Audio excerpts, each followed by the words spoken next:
자, 오늘의 레시피 혼돈의 부동산 시장 해답을 찾아라. 자, 과연 어떤 해답이 있을까요?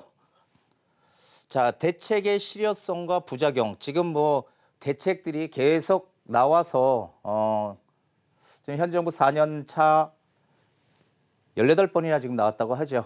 대책이 참 많이도 나왔네요.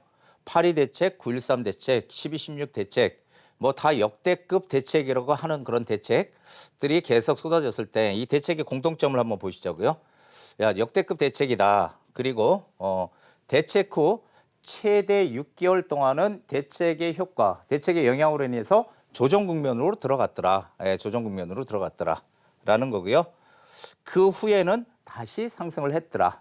자, 그럼 그 후에 상승을 하니까 또 이제 시장을 잡기 위해서 규제를 내놓고 또 어느 정도 몇 개월 동안 잠잠하니까 잠잠하다가 몇 개월이 지나면 다시 상승하고 또 규제 내놓고 벌써 18번 이렇게 나왔습니다. 자, 그러나 규제의 효과는 항상 단기적이라는 거, 이거 제가 누누이 말씀드렸죠. 규제의 효과는 단기적이다라는 걸 기억을 하시고요. 자, 그럼에도 불구하고 지금 최근 몇 년 동안에 집값 상승의 폭은 상당히 큽니다. 급등했어요, 단기간에. 그래서 이 부동산 가격을 조정하는 데는 지금 이런 대책들이 그나마 일조를 했다는 게 제 판단입니다. 자, 계속 집값이 지금 대책이 나오는데도 막 올라. 그런데 뭐 대책 효과가 있었다라고 제가 말씀드렸잖아요, 방금. 일조를 했다. 자, 그런데 이런데 오르는데 무슨 대책 효과가 있었냐 이렇게 이제 생각하시는 분들이 있는데요. 규제 대책은 이 규제 대책이 없는 미국 같은 경우는 우리나라보다 더 훨씬 많이 올랐다는 것입니다. 우리나라가 제일 많이 오른 것 같이 생각하는 분들이 있는데 사실은 우리나라는 상대적으로 작게 올랐다는 걸 아셔야 됩니다. 자, 2019년 11월을 기준으로 해서 그 전에 10년간 미국 20대 대도시 집값이 72.6%가 상승했다고 해요. 어마어마하게 올랐죠. 자, 서울 아파트값 10년간 평균 19.8%. 상당히 지금 차이가 나죠. 예. 이 한 3배, 3배 가까이 차이가 나는데 지금 미국은 규제가 없기 때문에 그만큼 더 많이 오른 거고요. 우리는 그나마 규제의 영향으로 작게 올랐다더라라는 얘기를 드리는 겁니다. 규제 대책이 없었으면 어떻게 해요? 더 많이 미국처럼 올랐을 것이다. 규제의 효과는 있었다라는 얘기를 드리는 겁니다. 자, 참여정부의 기억을 한번 자, 이번 시간에 한번 되새겨 보시자고요. 자, 어떤 일들이 있었는지. 자, 참여정부가 들어와서 미국이 2000년도에 IT 버블이 생기면서 경기가 침체를 합니다. 경기가 침체하면 그대로 놔둘 수 없죠. 미국의 경기 침체는 전 세계적인 영향을 미치기 때문에 실업률이 늘어나고요. 이런 것들을 경제 침체를 방어하기 위해서 금리를 계속 인하합니다. 짧은 시간에 많이요. 2000년 12월 6.5% 상당히 높죠. 기준금리가 2003년도 1%까지 확 끌어내립니다. 3년 동안에 거의 2년 조금 더 되죠. 동안에 6.5에서 1%로 엄청 끌어내립니다. 자, 이렇게 되니까 결과가 지금 어떻게 됐어요? 경제가 살아났다는 거죠. 이때 미국 및 전 세계 경제가 살아나서 이 부동산이 가격이 엄청 급등했다. 이거 뭐 다 아는 얘기입니다. 그런데 우리는요, 예외적으로 이 부동산 규제가 그때 나옵니다. 집값이 오르니까 전 세계 부동산들이 막 오르고 유동성 때문에 그러는데 부동산 규제책이 나와서 부동산 잡기에 올인을 합니다. 자, 그래서 5년간 그래서 결과가 좋았으면 되는데 결과가 별로 안 좋았다는 겁니다. 이 강남 상구를 비롯한 서울 집값을 잡자라고 해서 계속 규제 대책이 20번 이상이 나왔지만은 5년간 서울이 평균 6% 상승했고요. 강남 상구는 80% 상승했습니다. 평균 80%. 강남 상구 아시죠? 강남, 서초, 송파. 어디에 규제가 많았어요? 이 강남 상구의 규제가 엄청나게 많았죠. 지금하고 똑같죠. 하지만 80%가 상승했어요.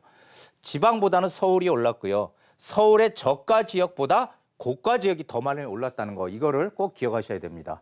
지금 풍선 효과 때문에 이 저가 지역들이 오르지만 결국에 많이 오르는 건 어디다? 고가 지역이 많이 올랐다라는 얘기를 드리는 겁니다. 자, 그러나 이렇게 올랐어. 규제를 했는데 이렇게 많이 오른 것 같은데 전 세계 상승률보다는 상대적으로 작게 올랐다는 것도 또 같이 기억을 하시면 좋겠습니다. 자, 유동성 장세는 가격을 반드시 끌어올립니다. 현재 세계 경제가 고금리입니까? 저금리입니까? 예, 저금리 상황이에요. 예, 저금리. 경기가 안 좋기 때문에 각 나라에서 금리를 낮추는 그런 정책을 피고 있죠. 그래서 그 저금리로 인한 유동성이 늘어났다. 돈들이 많다라는 거죠. 그러면서 이 돈들이 부동산 쪽으로 흘러 들어가서 부동산 가격이 많이 상승했다라는 얘기예요. 자, 우리나라는 경기가 지금 위축이 돼 있잖아요. 상당히 경기 위축으로 이 유동성 우리나라 단기 유동자금 1200조라고 하잖아요. 1200조. 이 돈들 플러스 뭐 토지보상금 올해 45조. 이런 돈들이 경제 각 분야로 투입이 되면은 정말 선순환이 되는 거거든요. 그렇게 되면은 좋은데 이게 지금 경기가 안 좋으니까 이쪽으로 가지를 못하고 어디로 간다? 전부 부동산 시장 쪽으로 호시탐탐 기회를 노리고 있다라는 거. 그래서 이 부동산 가격이 오른다는 얘기를 드리는 겁니다. 이 유동성 장세는요, 한동안 지속될 것이라고 저는 판단을 하고요. 유동성 장세가 만약에 꺾일 것이다. 이렇게 되면 제가 또 말씀을 드릴 겁니다. 자, 부동산은 오르는 추세와 내리는 추세를 항상 가지고 있습니다.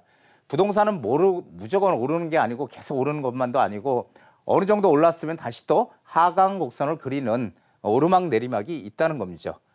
그래서 오르는 추세에 만약에 우리가 올라탄다면 이익을 크게 낼 것입니다. 근데 반대로 이 떨어지는 추세에 올라탄다면 어떻게 될까요?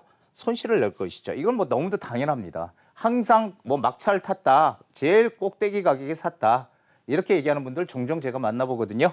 자, 그래서 우리는 그 추세를 잘 보고 오르는 추세 쪽으로 방향을 잡아서 가야 된다. 그러니까 추세를 결정하는 건 뭐라고요? 유동성이라는 겁니다. 유동성이 살아있다. 유동성이 더 많아지느냐 아니면 유동성이 축소되느냐를 잘 보시면은 이게 지금 추세가 오르는 추세인지 떨어진 추세인지 알 수 있다는 얘기를 드리는 겁니다. 추세가 시장을 결정한다. 자, 부동산이 상승할 때요. 이거 제가 누누이 말씀드렸던 겁니다. 이 상승 추세로 접어들었어요. 이 하강 추세에서. 그런데 너무 많이 오르면 안 되니까 정부에서 적절한 규제를 합니다. 규제를 하게 되면은 가격이 이렇게 떨어져요.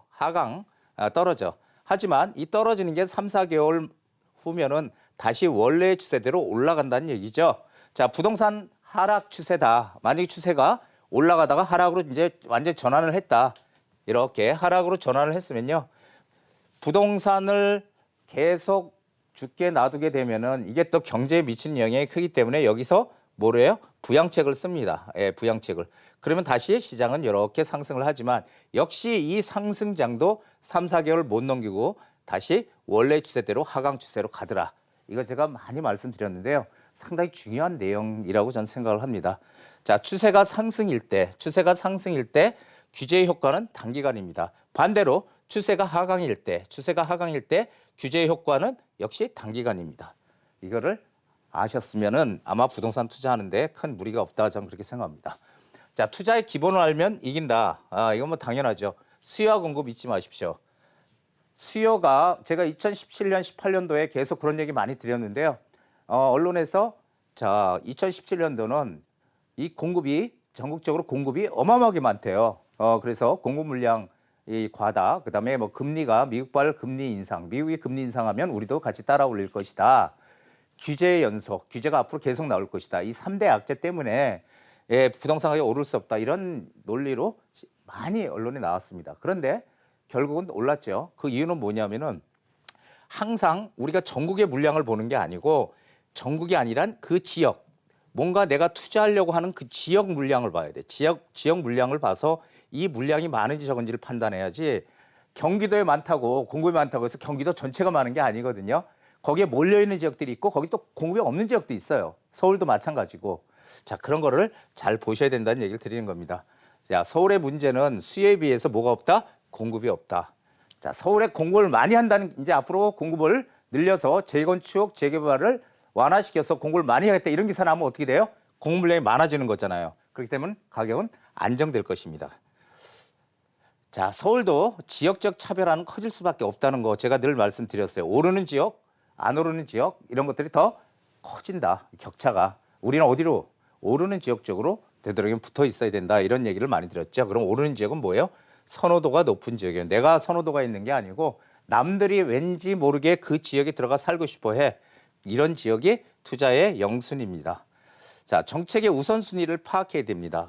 정책의 우선순위, 가장 크게 제일 1번으로 할 수 있는 정책 방향이 어디냐라는 걸 봐야 돼요. 그 정책의 우선순위를 파악하면은 길이 보입니다. 이런 것들은 반드시 추진할 거기 때문에 추진하는 그런 지역이라면 우리가 먼저 선제 투자를 해야 된다라는 얘기를 드리는 거죠. 자, 틈새 시장이 어딘지 파악해야 됩니다. 틈새 시장이란 남들이 신경을 전혀 안 쓰고 있는 그런 뭔가 정책의 효과를 노리는 그런 어떤 틈새 시장이 반드시 존재한다는 거죠. 아무리 어려운 상황이더라도 틈새 시장은 또 우리가 작은 금액으로 소액으로도 할 수 있는 그런 시장이 있다는 거죠. 이런 것은 어떻게 될까요? 남들보다 먼저 들어가야 된다는 거예요. 남들과 똑같이 가거나 남들보다 느리게 간다면 오히려 이익이 나는 게 아니라 손실이 날 수도 있다는 거죠. 자, 오늘 여기까지 하고요. 자, 이게 아리스토텔레스 이 철학자잖아요. 그리스. 전체는 부분의 합보다 크다. 우리가 재테크를 할 때 어떤 악재 한 부분만 자꾸 보고 그것만 자꾸 부각을 시켜서 얘기를 하지만 그게 아니고 우리는 전체 시장을 보는 안목을 키워야 됩니다. 그래야지 남들과 다른 투자에서 이길 수 있는 힘이 생긴다라는 거죠. 자, 오늘 여기까지 하겠습니다.